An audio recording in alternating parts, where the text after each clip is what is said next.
if I scream all day, then it means tomorrow I can't work. So that's terrible. So all of you can relate in your jobs. If you do something, you know, if you're a laborer or something, and you need to swing a hammer, and you're doing something that, you know, puts that in jeopardy, well, then you're not going to make money tomorrow. So it's a big deal. So what I do is, you know, you warm up. There's standard exercises that we all do, and everyone's got their own version of it. Sometimes it's just singing. You know, you're driving to a session, you know, just to get things kind of loose. But the main thing I do is just don't push it that far, because we've probably all been in sessions where, you know, someone's super keen, and they just keep trying, and the director might be kind of not dialed into his actors, and do it again, just 3 more times. I think we'll get it after that. It's like, it's a screen. It's a screen. There's only so many screens. It's so cool. For me, when you know, it's more what I don't do before a session like that. Eat a lot of bran, right? Because you don't want to force something, and you don't want to be like the Goku that shit himself at doing the screen. But what did I go too far? What these guys are saying. I think I mentioned this last year. But they, after the first couple episodes of recording, they realized that our voices were getting blown out. As much as you try to do all these things that were just mentioned, they started to give us all our dialogue first. So they go through the entire script. Okay, we'll go to line 2, and then go to line 30. All the dialogue, and it's like, okay, buckle up, because we're going to scream for 4 hours. Literally. And you were really sore by the end of it. So I agree with everything that was said here. With Ian trying to find a level, Ian and Mario was trying to find a level where you're okay, you don't want to hurt yourself. Anything you can do to not hurt. All right, 1 question per person up here. Go for it, man. Say your name, who you're talking to, and the question. Hey everybody, my name is Sam. First off, thank you all for being here. This is really exciting, really, really special. My question, I guess, only because Ms. Nadolny and Mr. Castaneda already sort of answered it. This question is more for Mr. Corlett, Mr. Morrow, and Mr. Calamus. Do you guys have a specific process for finding the voice of a character A, but also for Goku, and for Mr. Calamus and Mr. Morrow, since you were taking over for one another in a sense, did that process change, or did it start out trying to simply fall somewhere close and then it became your own, or what was that process like for all of you? For me, yeah, I did take over from Ian, and me and Ian, I don't know if we sound that alike right now in person, but we would often see each other at the same auditions, and our cadence for animation work is similar. So I think we've overlapped on lots of things. Lots of projects, yeah. Commercials and like, yep. You start something, I end something, I start something, you end it. I don't know, it's weird. So when Ian left the role, yeah, they brought me in. Let's just say it. They brought me in because they knew I was in that same kind of vocal range. So they you know, more than anything else, they played Ian's performance for me, and they were initially trying to match that as best we could. As far as new characters, a lot of times you'll get a page with a rough sketch of the character and then a description, and I'll be honest, I skim over the description because the image itself burns immediately into my head as to what I think that's going to sound like. That's the most useful tool for me. And it's getting rarer though. Of course, in anime it's a different story because it exists. But for prelay, for new projects, it's getting rarer to see those images because the companies are so controlled and so tight. They don't want anything leaking out because there's a little something called the internet. And you know, some actors are, oh, this is really cool. You know, and they send it out to everyone, and then the secret's out of the bag. I remember once somebody told me recently, it was an on-camera audition, that they sent out a breakdown, and they go, we would like.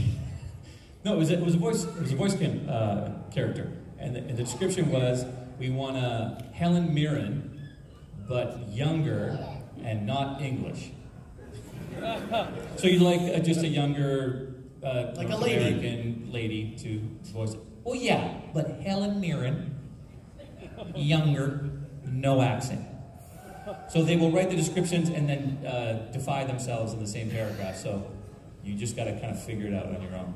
Yeah, and specifically for your question about Goku, the source material existed, so I could see it, and I was like the first eyes to see this guy, and I just went, well, let me think.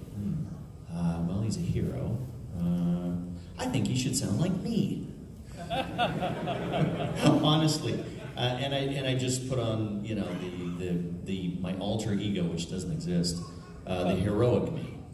So, you know, sometimes you get a little, you know, cooler, and I knew that he was childlike too. So, you know, he was kind of goofy. They just said to me, "Do your best, Calamus."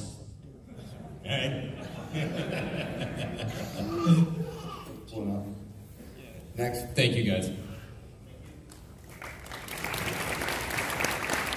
Thanks for being here, guys. Primero, Mario, ¿qué es más divertido, los gritos o el diálogo?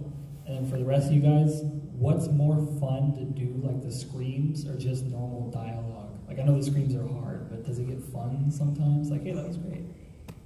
Is it fun to scream? Is that what you're... Yeah, pretty much. Well, I like the dialogues more than the screams. You know, there's something with Super. Goku is he's more innocent, more I don't know, bashful. He is more like a teenager.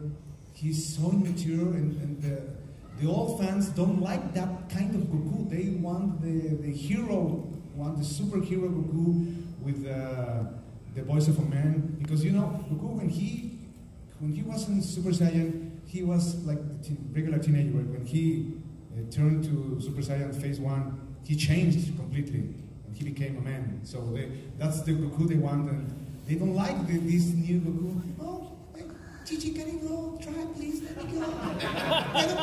Get him, what's that? Grow up!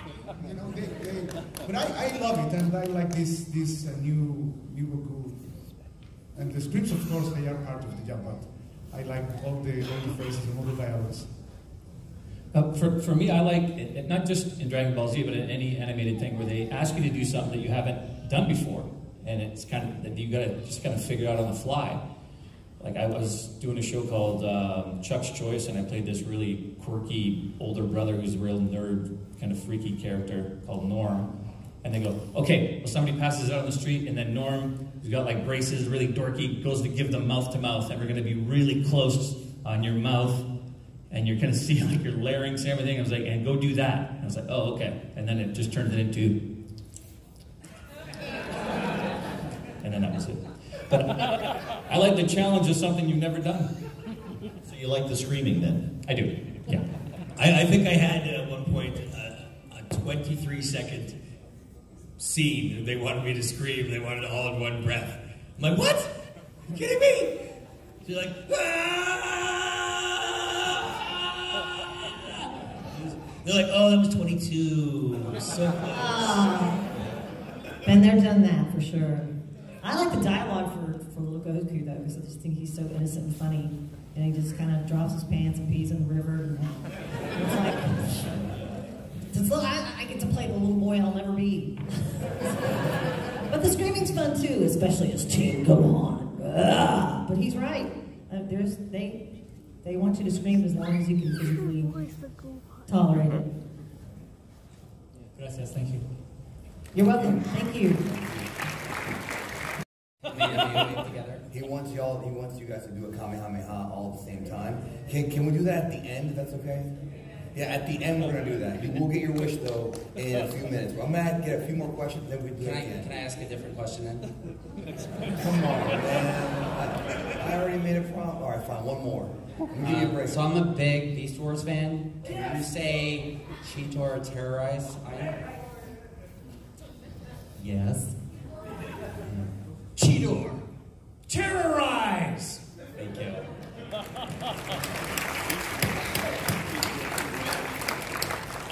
This is for the group, whoever chooses to answer. Let's say the entertainment industry is no longer an option for you. You cannot do voice acting. You can't produce. What other field would you go into?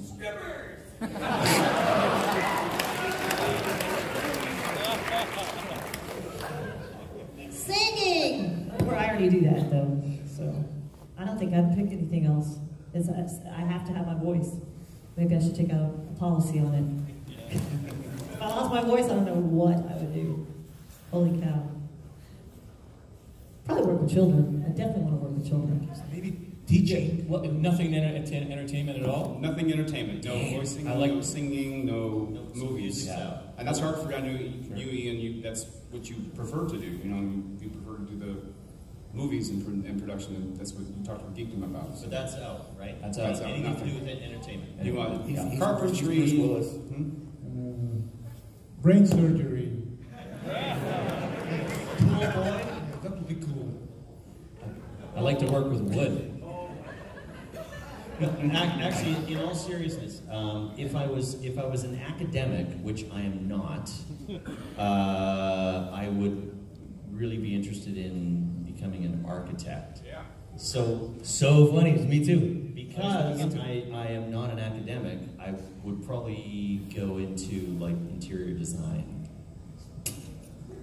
I don't know why I did that. Why did I do that? It's weird, but I like it. Thank you. Thank you. Thank you.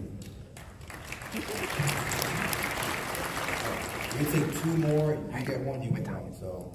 Thank you all for coming. This is a dynamite lineup. My name is Aditya, and my question is for Stephanie. What is your favorite World Tournament Finals fight in Dragon Ball, and why? Wow. I love that question. That's a good question. I haven't seen the show in a long time. Just I guess a quick rundown then would be Kid Goku versus Ten Shinhan, Kid Goku versus Jackie Chan, or Kid Goku versus my junior. That one. Jackie one. But I like him when he's kind of in between and he's not necessarily even doing the tournaments. You know, whenever he's just like running away from the bad guy and he's jumping in the water and General Chow, I like that, a lot of that, because I thought that was really funny. You like doing comedy? Say again? You like doing comedy? Yeah, I'm a comic. Yeah. I want to make people laugh, even if it's all on myself. So yeah. Thank you so much. Thank you for your question. All right, go for it. Hi, my name's Mario. I just had a quick performance request, not really, but I was wondering what each of you's favorite line was that you had to play or do for Dragon Ball or Dragon Ball Z, and if you could give us a quick preview of what it was. What's your favorite line? Ask a question. My favorite line is Kid Goku, when he leans on Bulma and realizes that something's missing. That's mine too. I believe the episode's called Oh My No Balls. It is. For real. And another favorite is in the Spanish version, because I grew up watching this in Spanish, was when Goku finishes off Frieza. He's talking about estúpido. Yes. When he finds Freezer, he says the only bad word he says in all over Dragon Ball. He says, ¡Eres un grandísimo estúpido! Y una última oportunidad y no la aprovechaste. He's really The line that kind of stuck out for me for some reason was... I just heard the word stupid. That tub of lard was a good warm-up. For some reason, it just stuck. I love it. I guess I'll go. Like I said, I just like the slapstick stuff that Goku did. He goes upstairs, I guess, and Roshi's in the bathroom. And he opens the door, and he's like, "You're a stink." So I like that. I got one. And as go on, I'm my father's son! Woo! Yeah! Well, I'm cheating because I looked one up. And it's not a Goku line. But I did Master Roshi originally. I don't know if you know that. No, you do. So here's one. I'm just going to read it. This is going to be like actually in a session. So well, I'm like a turtle and you're part fish, so what do you say you and me go inside and learn more about our species? That was amazing. I'm here all week. Thank you. Thank you. Thank you. So, actually, I was asking about that, Ian. I forgot to ask you the other day. When... No, too late. All right, too late. Before we do our closing here, dude, when the original episodes aired in syndication, I'm sure some of you might remember this. The first time it aired, the script was different. Roshi says, "I smell death in the air." And if you recorded it that Sunday morning, you got it. But if you didn't record it when it came out on Toonami, on the DVD, on the VHS... Are you kidding? How do you know this? Because you know who I am? No. I've got the audio at home. I'll send it to you. Okay. So Roshi said, "I smell death in the air." And it's only the first one. What happened with that? Did they call you and say, "You got to redo the line"? Like, what was the story behind that? Do you remember? Who knows? But you know, there is a thing about death. What did the line change to? What? That's right. Yeah, That's right. Oh, so really good. like there's some themes that we kind of get notes on from networks, and one of them is death. They don't like that. Sometimes shooting is a problem. I don't know why. Like for example, here's a really big example of this: Beast Wars, Transformers. You know that series, right? Yeah. In Canada, the title of that series was called Beasties. Because we're a peace-loving people. There will be no wars in our titles. So yeah, I can only assume that it has something to do with no death. Right. Even though people are like blasting each other. And, I've been wanting to ask you that question for 20 years, and I forgot what I'm sorry, I don't have an answer. Hey, time for Peter's meds. Too late. Thank you. So they also frown on smacking around little kids like little Goku. And you see the blood flying out of Gohan's nose, and it's like, I think that's probably going to be edited out for TV. Yeah. So. They even edited out Roshi smoking. It was very censored. Yeah, lots of that stuff. Hey, you know, since we're on the topic of editing, can I share an anime editing story? Go for it. So as I kind of alluded to, I had a company, which is one of the reasons that we initially started doing the Dragon Ball series, which dubbed Japanese animation. So this was another project. I can't remember the title of the series. And the Japanese client was in the room helping us as we heard, worked on this show. So, as it happens, there was a young girl in this animated series, and of course this young girl had a very short skirt, and you could see her panties, because that's what it is, right? There's so many Japanese series like that. So she's running along from something. It's dark, it's at night, and she falls off a cliff. Grabs onto a branch, hangs on the branch. Oh, she's safe. And then the camera goes way down below in the canyon. We're looking up at the night sky, the little girl. That's Ian James. And then stars appear under her. What is that? There's stars falling from her. And I'm thinking, okay, it's some story point that I missed. Like, is there magic involved in this? Because you get notes on what the script is about. I'm sure I made a mistake. I often miss things. And so we turn to the Japanese client and go, so what is that a magical thing that we have to include some dialogue to explain it? He goes, oh, no. No, that's a pee-pee. Okay. No, that's a pee-pee. So, thank you. Oh, God. I heard that on the Stephanie interview that he on had the other Sunday day. for the GT panel. Ocean Dub panel is also on Sunday, so make sure you come back for that for sure. They will be here all weekend. Woo! I'm sorry to interrupt. We have one thing I thought of, and everybody agreed that we're going to do this.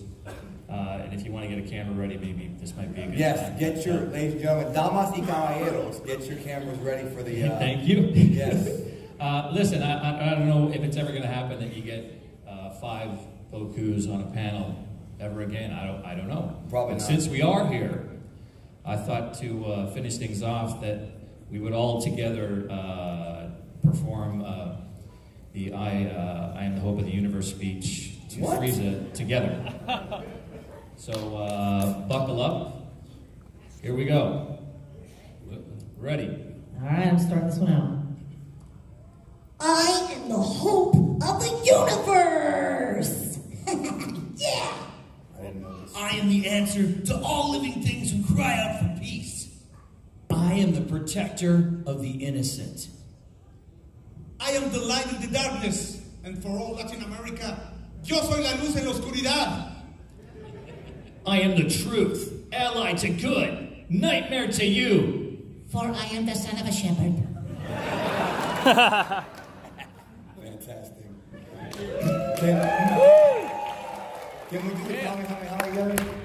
Get your videos for this one. So what I'll do is the hand motion obviously back to front, and I will count, I'll say 3, 2, 1, go, and you do Kamehameha. Get your freaking videos.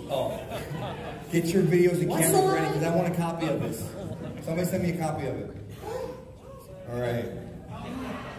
This will never happen again, ever. Seriously, you're part of history. This is never happening again. Ready? 3, 2, 1, go!